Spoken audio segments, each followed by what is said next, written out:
Vous écoutez l'épisode 6 du podcast Nologue et je m'appelle Véronique Loquet. Aujourd'hui, nous allons parler de Threat Intelligence. Vous l'avez compris, depuis le début de cette saison, on explore les différents aspects de la menace cyber. Elle va de l'escroquerie à l'usurpation d'identité, de la demande de rançon à l'espionnage industriel ou encore à la déstabilisation économique ou étatique. Les entreprises sont devenues le champ de bataille des cyberguerres. Elles apprennent à se barricader pour se protéger le plus possible. Si vis pacem parabellum, si tu veux la paix, prépare la guerre.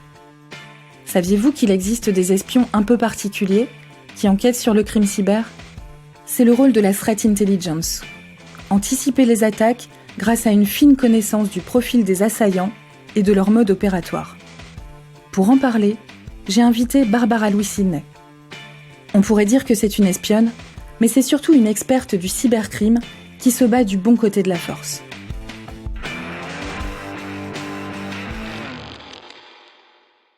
Pour commencer, j'ai demandé à Barbara de m'expliquer son objectif en tant que professionnelle de la Threat Intelligence. J'expliquerai de façon simple, en commençant par les menaces. Les entreprises, les particuliers, les institutions font face à des menaces au quotidien, donc sont victimes de cyberattaques. Et ces cyberattaques, pour s'en protéger, on peut faire le choix d'essayer de comprendre comment les personnes qui lancent ces attaques-là fonctionnent. Donc quelles sont leurs méthodes, leurs objectifs. Et donc la Threat Intelligence, c'est ça. C'est essayer de comprendre comment fonctionne l'attaquant pour mieux anticiper et s'en protéger. Bon, en fait, cette activité de renseignement adaptée au monde cyber n'est pas nouvelle. Elle existe depuis une vingtaine d'années. Elle s'est développée plus largement dans la tourmente des APT, ce qu'on appelle en français MPA pour les menaces persistantes avancées. Est-ce que tu peux nous expliquer en quoi consistent ces menaces APT ? Alors, menaces persistantes et avancées, donc déjà ce sont des attaques sophistiquées qui sont soit sophistiquées d'un point de vue technique parce que l'attaquant il peut très bien développer ses propres logiciels malveillants. La complexité peut être technique, mais aussi en termes d'ingénierie sociale, où on a des attaquants qui peuvent aller très loin dans l'usurpation de marques ou d'identité pour tromper la cible et parfois n'ont pas besoin d'être avancés techniquement, mais plutôt d'être avancés dans leur capacité à tromper la victime. Tout à fait. Et dans le domaine des APT, la liste est longue. Prenons quelques exemples. Les actions malveillantes du groupe de cybercriminels russes Turla, qui visent les intérêts politiques. Très actif depuis 2008, Turla s'est illustré pendant le sommet du G20 à Hambourg, en octobre 2017. Et c'est cet événement que nous raconte Barbara. Donc le groupe Turla, qui est un groupe lié à la Russie. Un groupe de criminels. Un groupe de cybercriminels qui est lié à la Russie, donc c'est un groupe étatique, qui en 2017 a tenté de cibler le G20 en réutilisant un ancien logiciel malveillant qu'ils avaient développé avant. Et donc je trouve ça intéressant parce que dans un premier temps, on a ce logiciel malveillant qui s'appelle Copilwak, qui est un outil de reconnaissance, donc qui va permettre à l'attaquant, une fois qu'il a déployé le logiciel sur le système d'information, de collecter des informations nécessaires à une attaque qui doit survenir plus tard. Et deuxième point intéressant, c'est que là, on a affaire à des attaquants qui ont été complexes d'un point de vue ingénierie sociale et qui ont déployé des moyens assez conséquents pour tromper les victimes. Et pourquoi on parle du G20 ? C'est parce que donc, ce G20 qui a eu lieu en octobre 2017, des entreprises spécialisées en cybersécurité ont identifié des mails de phishing vers mi-juillet qui reprenaient un document officiel et non public qui s'adressait initialement à des personnes qui sont invitées au G20. Et donc ce procédé d'intrusion initiale est assez intéressant. Et donc ce phishing avec ce document leur, finalement, permettait de déployer leur logiciel malveillant à eux, fait sur mesure, mais qui existait déjà avant. Et donc c'est intéressant déjà pour la notion de temporalité, parce que là on a une menace persistante, mais surtout qui s'inscrit de mi-juillet à octobre finalement, et peut-être même avant, et peut-être même après. Donc on a déjà une idée du nombre de mois que ça peut prendre pour l'attaquant, s'il souhaite agir en amont du G20. Et puis cette question du vecteur initial, la reconnaissance, qui est intéressante. Et puis la dimension un peu avancée, qui est assez particulière parce que le code qui permettait de déposer le logiciel malveillant de reconnaissance sur le système de la victime, lui, n'était pas du tout camouflé. Il était totalement transparent et donc il n'y avait pas forcément de complexité outre mesure à l'analyse. Et la complexité, elle vient dans les moyens que se sont donnés les attaquants pour rendre crédible leur attaque. Et quand on parle d'ingénierie sociale, on parle d'exploiter la faiblesse humaine. Tout à fait. Et donc quand on est invité au G20 et qu'on a un document officiel non public qui nous parvient, comme ça, on est tenté de cliquer, et c'est tout à fait logique, et n'importe qui serait tombé dans le panneau, et donc justement, on se pose la question, on ne sait pas ce qui s'est produit après, et donc ça caractérise pas mal de campagnes d'attaque où on manque de visibilité. Et donc on sait que c'est une APT potentielle, parce que déjà le groupe, c'est un groupe qui met en place des techniques très complexes depuis des années, qui est très très très sophistiqué, c'est l'un des groupes les plus sophistiqués. Par exemple, ils peuvent utiliser des connexions satellites pour communiquer avec leur malware à distance. Enfin, c'est un exemple parmi tant d'autres. Mais c'est un groupe très sophistiqué et donc qui a lancé cette attaque-là. Et on ne dispose pas de visibilité supplémentaire sur la suite. Il reste donc impossible d'évaluer les dommages commis par ce groupe criminel étatique.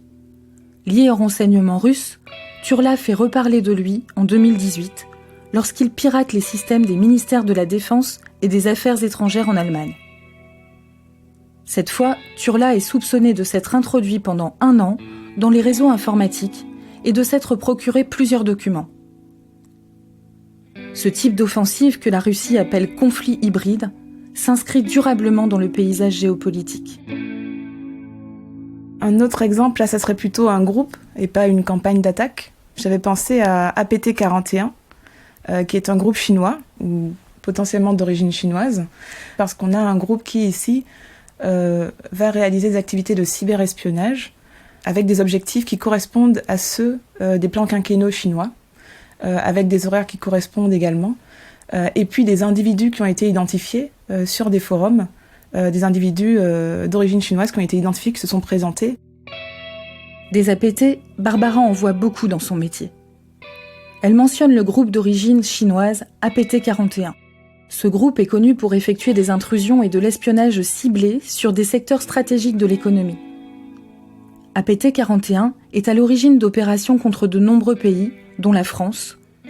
Il touche des secteurs d'activité comme la santé, le jeu vidéo, l'enseignement supérieur, l'industrie high-tech ou encore les médias. Ce type de piratage nécessite souvent des moyens importants et il peut rester totalement invisible pour les entreprises ou les institutions visées. L'attaquant s'introduit au cœur du système d'information de sa victime et conserve discrètement un accès pour récupérer de l'information stratégique sur le long terme.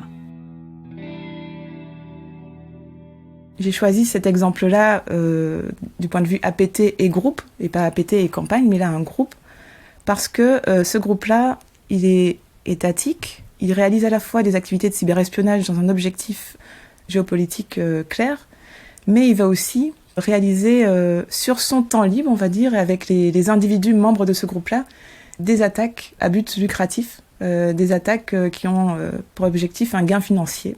Et donc il va mélanger cybercriminalité classique traditionnelle et justement ces fameuses APT qui ont pour objectif de collecter des informations stratégiques.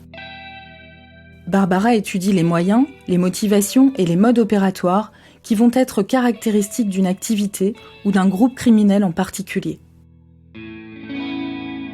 On va essayer d'identifier des éléments sur toute la chaîne d'exécution de l'attaque, de l'intrusion initiale à la réalisation des objectifs finaux de l'attaque. Donc on peut retrouver des mails, donc on va récupérer des adresses mail, le contenu de ces mails, des liens. Si dans ce mail on a un lien ou un document malveillant à télécharger, le document sera téléchargé sur le poste, donc ça aussi c'est quelque chose qui peut être détecté. Le lien, il va tenter de se connecter à un site internet qui peut être malveillant, donc là aussi c'est quelque chose qui peut être détecté donc dans les événements de connexion. On peut aussi observer ce que le logiciel malveillant qui est installé va tenter de faire. Est-ce qu'il va tenter de modifier des répertoires spécifiques, des dossiers? Est-ce qu'il va tenter d'installer des choses supplémentaires? Est-ce qu'il va tenter de se connecter à l'infrastructure de l'attaquant pour communiquer avec l'attaquant? Et donc tout ça, ça laisse des traces qu'on peut identifier. Alors là, on vient d'aborder les APT, mais le crime cyber est rarement à court d'idées. Toute une chaîne d'outils et de compétences permet aujourd'hui de faire vivre le concept de crime as a service. Est-ce que tu peux nous expliquer cette notion de crime as a service ? Parce qu'aujourd'hui, j'ai l'impression que c'est quand même assez simple pour des gens qui n'ont pas forcément des techniques avancées, justement, ce dont on parlait tout à l'heure, de pouvoir en tout cas être des cybercriminels sans être de très bons hackers. Oui. Alors finalement, le crime as a service, c'est une véritable économie. C'est-à-dire qu'on a une sorte de division des tâches avec des personnes qui se spécialisent dans certaines parties de cette fameuse chaîne d'exécution. Et donc, certains vont vendre le malware, déjà réalisés, d'autres vont vendre des accès, donc ils vont réaliser l'intrusion initiale, d'autres vont vendre cette partie qu'on appelle la reconnaissance, donc ils ont accédé à des systèmes d'information qu'ils ont compromis en masse, et ils vont tenter de faire une première qualification de la victime, enfin des cibles, pour savoir si ces cibles sont intéressantes. Il y a aussi cette possibilité de revendre les résultats d'une première attaque, donc des mots de passe, des identifiants, etc. Et puis, il y a aussi la logique d'abonnement, où un peu comme on peut s'abonner à de la VOD ou autre, on peut s'abonner à des outils qui sont totalement en ligne et qui permettent de faire des attaques en déni de service à la demande, avec un abonnement en fonction un paiement en fonction du nombre de cibles ou de l'ampleur de l'attaque. Et on a également du ransomware as a service, où on s'abonne également.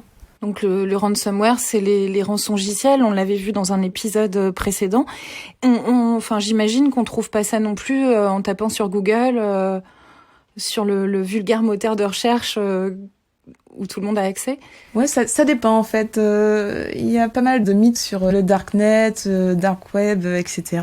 Il y a des choses qu'on peut trouver en tapant dans des moteurs de recherche, mais c'est vrai que darknet ou pas, ce sont souvent des sites internet d'initiés, en fait, où il faut connaître pour avoir accès à ces informations-là et pouvoir les trouver. Donc ça prend un peu de temps pour se mettre dedans. Mais une fois qu'on a accès à un premier site, on peut aller en cascade et en trouver d'autres. Et ça fait partie aussi de ton travail. Oui. Justement, comment on permet d'identifier les auteurs de crimes cyber ? Et comment on enquête en fait sur les individus ? Alors, on va rarement tenter d'identifier qui, mais plutôt quoi, comment et pourquoi. Et donc, effectivement, on peut tomber sur des informations qui nous permettent d'identifier qui. Et par exemple, pour APT41, c'est ce qui a été fait. Donc, on a retrouvé sur des forums publics des traces des attaquants d'APT41 avec leur pseudonyme. Et une fois qu'on a leur pseudonyme, on peut continuer et voir si ces personnes laissent des traces, en fait. Et donc, en retrouvant les mêmes logiciels malveillants, en retrouvant des noms de domaine qui se ressemblent, qui sont enregistrés à la chaîne, donc avec une convention de nommage spécifique, en retrouvant des répertoires, etc. Tout ça, ça nous permet d'identifier des clusters d'activités. Et pas forcément la personne qu'il y a derrière, parce que finalement, une infrastructure peut se passer d'équipe en équipe. Et si on pense que voilà, ces activités sont professionnalisées, on peut très bien avoir des personnes qui sont embauchées et qui changent d'équipe, etc. Et finalement, savoir qui il y a derrière nous importe peu. Mais savoir comment fonctionnent ces infrastructures et quelles traces laissent ces infrastructures nous intéresse un peu plus. Et justement, parfois la menace est interne à l'organisation. Comment on détecte des comportements anormaux au sein d'une entreprise ou des comportements suspects ? Oui. Alors c'est un cas particulier parce que la personne est déjà présente au sein du système d'information et dispose d'accès. Donc ce qui va nous intéresser, c'est les mesures de durcissement qui ont été mises en place par les équipes de sécurité informatique interne, donc en termes de gestion des droits, d'accès à certains répertoires, etc. Et donc si on passe outre cette étape d'intrusion initiale, on va se retrouver avec un attaquant qui va vouloir accéder à certains documents, à certaines parties du système d'information, ou gagner en privilège. Imaginons que ce soit un utilisateur classique qui va vouloir gagner en privilège et obtenir des accès, par exemple, administrateurs. Et donc, cette élévation de privilège peut être détectée si, selon la politique de sécurité de l'entreprise, l'utilisateur n'a pas le droit de faire ça. Donc, c'est quelque chose qui sera enregistré, logué quelque part. On voit son adresse IP. Comment ça se passe ? Tu vois son log, en fait. Hein. Oui, c'est ça. On va voir que tel individu a tenté de se créer un compte et tel individu n'est pas autorisé. Ou par exemple, tel individu a tenté de s'envoyer des données sur son adresse mail ou d'exfiltrer des données. Et donc ça, on le voit si on a des mesures de Data Leak Prevention ou Data Leak Protection, donc du DLP. Et donc on verra justement ces tentatives-là. Imaginez, l'un de vos salariés ou le stagiaire vous espionne en même temps qu'il travaille pour vous. L'angoisse. Mais bien sûr, tout n'est pas permis pour observer le comportement de ces salariés. Donc par exemple, le contenu des mails, souvent n'est pas logué. Donc on va récupérer le destinataire, l'émetteur, l'objet du mail, le nom de la pièce jointe, date, heure, etc. Mais on n'aura pas forcément le contenu. Après, ce contenu, il peut être scanné automatiquement, mais pas à la vue des personnes qui vont traiter manuellement, donc afin de détecter des liens qui peuvent être malveillants. Et puis, dans certains cas, on va regarder les contenus. Ah oui, donc si, sous condition, tout est permis. Et donc ça, il faut, il me semble, mentionner dans une charte ce qui est logué, ce qui est enregistré, et faire signer cette charte aux salariés pour qu'ils soient conscients de ce qui est enregistré et de la marge qu'ils ont dans leurs activités du quotidien. Et puis, si des choses sont identifiées par rapport à un salarié, donc il va falloir investiguer sur sa machine. Et donc là, on contacte le salarié et sa hiérarchie également. Le travail de Barbara a aussi un impact sur la sensibilisation des collaborateurs au sein de l'entreprise. Car bien informé sur les risques, un salarié maillon faible peut se transformer en maillon fort. Donc par exemple, on peut avoir des RSSI qui vont sensibiliser leurs équipes, les équipes RH, parce que en ce moment, il peut y avoir une campagne qui cible les ressources humaines avec de faux CV, de faux candidats qui vont envoyer des CV sur lesquels on va double-cliquer, forcément, parce que c'est notre travail quand on est RH de recevoir des mails de l'extérieur avec des pièces jointes type doc ou PDF. Voilà, donc si on est au courant qu'il y a une campagne comme ça qui est menée, donc ça va intéresser le RSSI et il va pouvoir illustrer sa sensibilisation avec des données concrètes et actuelles. Et donc ça parle tout de suite aux personnes. Et comment est-ce qu'on met en place un programme de threat intelligence ?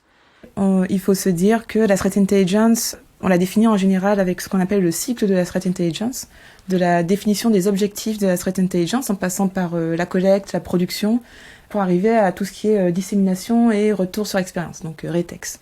Et donc ça implique de se doter des bonnes ressources et d'une gouvernance, d'appui de la part de la hiérarchie. Donc si on commence par la première étape, très rapidement, la définition des objectifs, c'est se dire quel est mon modèle de menace, quels sont mes actifs à protéger, et en face, quels sont les groupes qui sont susceptibles de cibler ça. Et donc ensuite, quels sont mes destinataires de la threat intelligence, pour qui je vais produire de la threat intelligence, et comment je dois m'adapter à ces destinataires-là.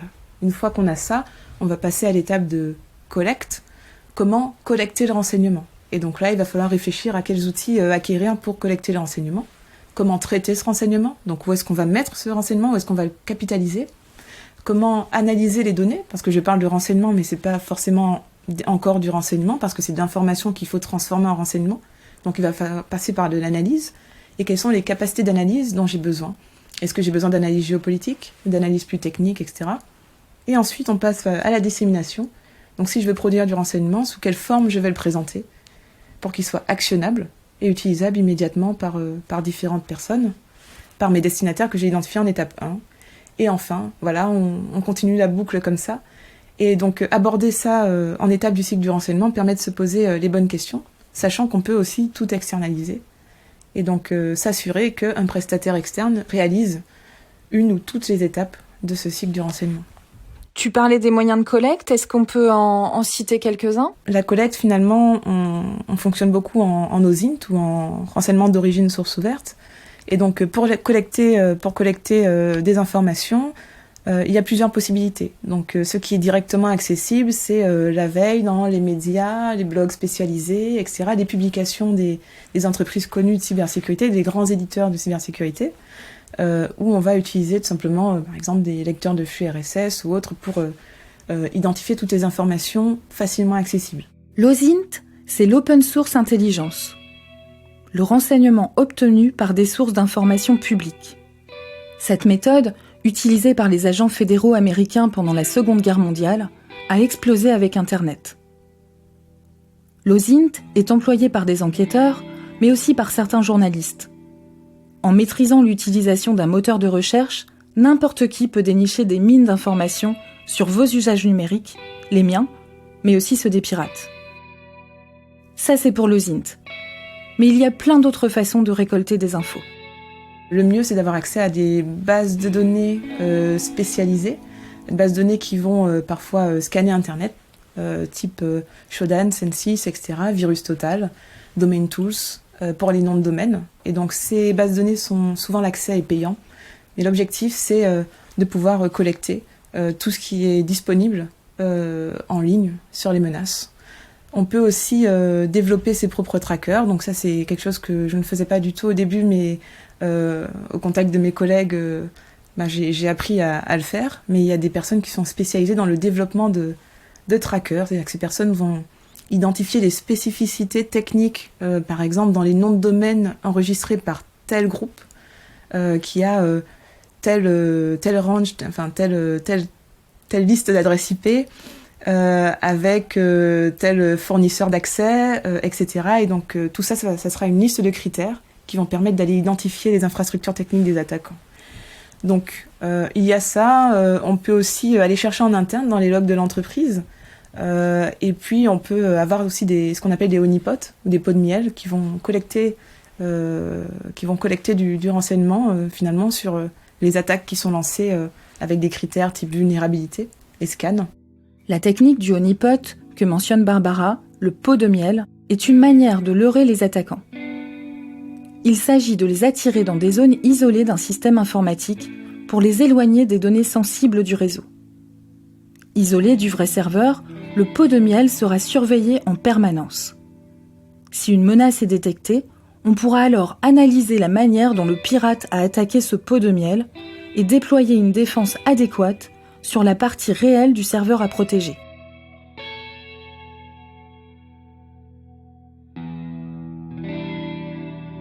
Une autre technique consiste à collecter du renseignement humain, en infiltrant des réseaux fermés. Voir comment s'organisent les attaquants et il faut s'inscrire sur ces forums, gagner en crédibilité, se faire des contacts, discuter, se créer une personnalité crédible avec le langage spécifique, l'argot sur ces forums-là, tout en restant dans le cadre de la légalité. Et donc ça peut intéresser des acteurs du secteur bancaire qui veulent anticiper, notamment au niveau des kits de phishing qui sont vendus, par exemple, mais aussi qui veulent avoir une visibilité en aval sur les accès ou les numéros de carte bancaire qui sont vendus, etc. Donc ça se fait beaucoup par des acteurs spécialisés depuis des années. Mais en tout cas, de mon côté, on a de plus en plus de clients qui peuvent demander ça. Une fois que les données sont collectées, comment sont-elles traitées pour devenir du renseignement utile ? Alors c'est un vrai challenge parce que ça dépend vraiment à qui on s'adresse. Donc ça implique de parler un langage commun. On peut très bien utiliser des frameworks, des outils comme MitraTag qui vont nous permettre de classer les différentes techniques avec des numéros spécifiques pour avoir ce langage commun.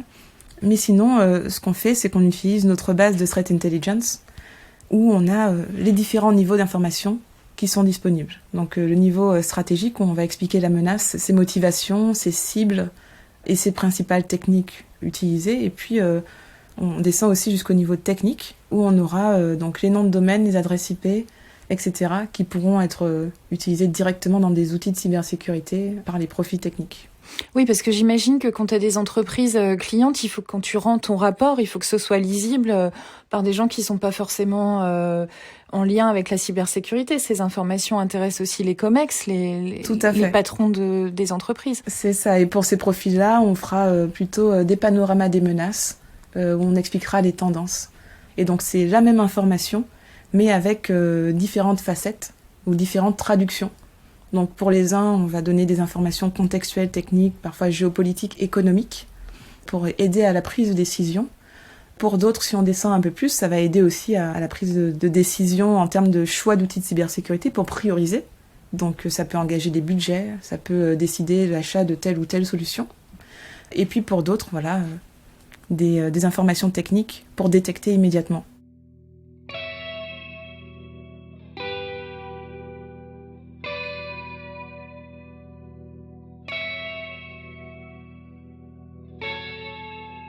Est-ce que lorsque certaines attaques ciblées concernent par exemple le secteur, un même secteur, on peut par exemple parler du secteur bancaire, est-ce que les renseignements sont partagés entre les banques, même si elles sont concurrentes? Est-ce qu'elles font cause commune en matière de threat intelligence? Complètement, il y a des cercles de partage, plus ou moins publics. On a l'Intercert, le FIRST, il y a des espaces de partage d'informations, donc les différents cercles discutent entre eux.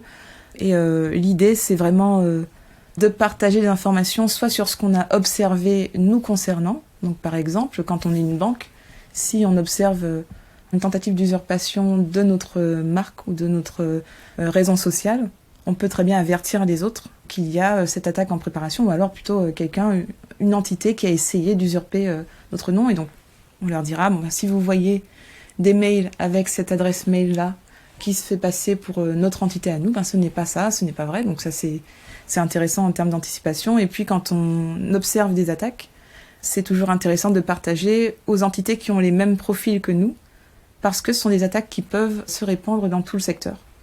Et donc oui, par exemple, dans le secteur bancaire, ça partage énormément sur ce sujet. J'aimerais juste revenir, poser juste quelques questions sur ton parcours. Tu es spécialisée depuis quelques années. Quel est ton parcours ? Mon parcours, je pars d'une formation de juriste, spécialisée, juriste pénaliste, spécialisée en cybercriminalité. Donc dès le départ, j'ai fait mon mémoire de fin d'année sur la cybercriminalité. Après un stage effectué à l'OCL-CTIC, l'Office central de lutte contre la criminalité liée aux technologies de l'information et de la communication. Qu'est-ce qu'on a comme jargon dans ce secteur ? Et dès ce moment-là, j'avais envie de lier droit pénal, investigation et tout ce qui est menace informatique. Et donc, je me suis retrouvée dans le privé. J'ai fait du conseil stratégique pour le ministère de la Défense, et puis aussi de l'investigation sur les marchés noirs cybercriminels bancaires. Et donc ça fait 3 ans là que je suis chez Sequoia, et donc je me concentre plutôt sur les activités de type Purple Team et Threat Intelligence. Donc, pour définir Purple Team, qu'est-ce que c'est exactement ? Purple Team, alors c'est une activité qui vise à comme son nom l'indique, mélanger du bleu et du rouge. Donc la Blue Team, c'est l'équipe qui répond aux incidents. La Red Team, c'est l'équipe qui va simuler des comportements attaquants. Donc l'objectif de la Threat Intelligence, pour moi, ce n'est pas juste me renseigner sur les menaces, c'est me renseigner sur les menaces au service de la cybersécurité, donc pour améliorer les capacités de cybersécurité. Et donc l'exercice Purple Team, ça va nous permettre de mettre autour d'une même table ceux qui vont simuler des attaques et ceux qui vont répondre à ces attaques. La Red Team va simuler des comportements observés par l'équipe de Threat Intelligence. Et donc l'objectif, ça sera de voir si la Blue Team est en capacité de détecter les activités de la Red Team qui va mimer des comportements observés. Par exemple, des attaques par ransomware, des attaques de cyberespionnage, de vol de données, etc. Tout ça, on va essayer de le reproduire pour voir si la Blue Team détecte. Et si elle ne détecte pas, ou si elle détecte, mais de façon partielle, l'objectif ensuite, ça sera de mettre en place des recommandations sur un calendrier pour améliorer tout ça. Et donc la Purple Team, c'est vraiment la Threat Intelligence au service de la détection et pas simplement la Threat Intelligence produite pour informer, contextualiser, renseigner. C'est vraiment une application concrète. Opérationnelle. Voilà, ouais. C'est ça. Quand je lui demande quelles qualités font un bon chercheur en Threat Intelligence, Barbara me répond la ténacité, la curiosité, un peu d'esprit de compétition, parce que finalement l'objectif c'est d'essayer d'avoir une longueur d'avance par rapport à l'attaquant. Ah, désolée, faudra le couper. C'est pas grave, c'est Siri qui se réveille. Oui. Ça arrive souvent dans les interviews. C'est fou. Merci beaucoup Barbara. Merci à toi. Le renseignement sur la menace cyber est donc un atout stratégique. Il est l'une des armes les plus puissantes pour se défendre d'adversaires hautement astucieux. Vous venez d'écouter une interview de Barbara Louis-Sidney sur la Threat Intelligence dans ce dernier épisode de la saison 1 du podcast Nologue. J'espère que cette première saison vous a plu. J'ai hâte de vous présenter les prochains épisodes. En attendant, nous pouvons rester en lien sur Twitter. Je m'appelle Véronique Loquet, je suis productrice de ce podcast, Laurent Guillet a composé la musique et Éric Grivet a réalisé l'illustration. Suivez Nologue sur Twitter, @nologuepodcast tout attaché, et vous pouvez laisser des étoiles et des commentaires si cet épisode vous a plu. C'est comme ça que ça marche.